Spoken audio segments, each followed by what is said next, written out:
ஏன் அரசு மருத்துவமனையில் போய் அவர்கள் மருத்துவம் பார்த்துக் கொள்ளவில்லை என்றால் தரவில்லை. அரசு பள்ளி கல்லூரிகளில் அமைச்சர் பெருமக்கள், அதிகாரிகள், சட்டமன்ற மாமன்ற உறுப்பினர்கள், நாடாளுமன்ற உறுப்பினர்களின் பிள்ளைகள் யாராவது அரசு பள்ளிகளில் படிப்பதை நீங்கள் பார்த்திருக்கிறீர்களா? இல்லை. அரசு பள்ளி கல்லூரியில் வேலை செய்கிற பேராசிரியர் பெருமக்களினுடைய பிள்ளைகளால், ஆசிரியர் பெருமக்களின் பிள்ளைகளால் படிக்கிறார்கள். காரணம் தரம் இல்லை. எது ஒன்றையும் தனியார் நடத்துவதுதான் தரமாக இருக்கும் என்று நாட்டையும் மக்களையும் நம்ப வைத்திருப்பது எவ்வளவு பெரிய கொடுமை என்று பாருங்கள். குறைஞ்சது 90,000 கோடிகள் செலவு பண்ணுவார்கள் இந்த தேர்தலுக்கு. 1 லட்சம் கோடி 1 லட்சம் கோடி செலவு பண்ணி இந்த தேர்தலை நடத்த வேண்டிய தேவை என்ன இருக்கிறது? அதானி அம்பானி தான் எல்லாவற்றையும் சரியாக தருவார்கள்.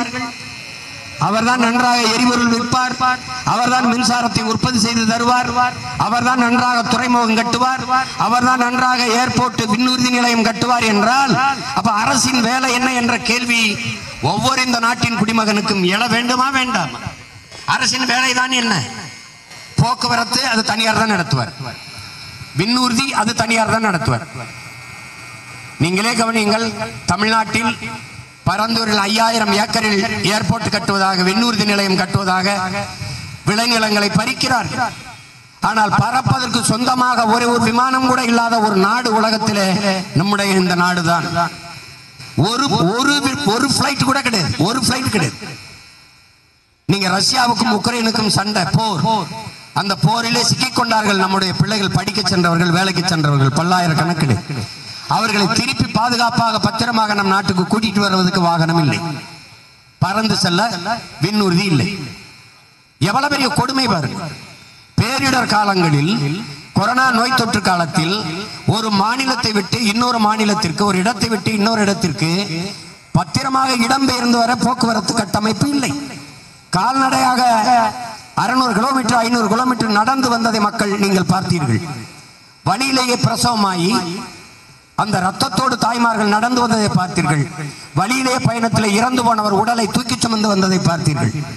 அவ்வளவு ஒரு கொடுமையான கட்டமைப்பு இந்த நாட்டில். எது அரசு கிட்ட இருக்கு? கடைசியா LIC இருந்தது, அதுலயே 60 விழுக்காடு பங்கை வித்தாச்சு. எல்லாவற்றையும் கொடுத்தாச்சு. தொடர் வண்டி இருந்தது, அதுவும் இல்லை. ராணுவம் இருந்துச்சு, ராணுவத்தில் 100 விழுக்காடு அந்நிய முதலீடு. நீங்களே யோசிச்சு பாருங்களேன். ராணுவ ரகசியம் என்று ஒன்று சொல்வார்கள். இப்போது ராணுவத்துக்கு ரகசியம் இருக்கா? ரபேல் விமானம் பிரான்ஸ்ல வாங்கினது, பீரங்கி இஸ்ரேல்ல வாங்குறது, துப்பாக்கி ரஷ்யால வாங்குறது, எல்லா நாடுகளிலும் ஆயுதத்தை வாங்கி எந்த நாட்டோடு சண்டை போட்டு என் நாட்டு மக்களை காப்பாற்ற போகிறது? அந்நிய முதலீடு, அந்நிய முதலீடு. பெரும் பெரும் முதலாளிகள் வந்து ராணுவ தளவாடங்கள் உற்பத்தியிலே முதலீடு செய்து விட்டால், முதலாளிகள் உற்பத்தி செய்து நாட்டை செய்திகளை உடனுக்குடனும் துல்லியமாகவும் தெரிந்து கொள்ள சப்ஸ்கிரைப் பண்ணுங்க.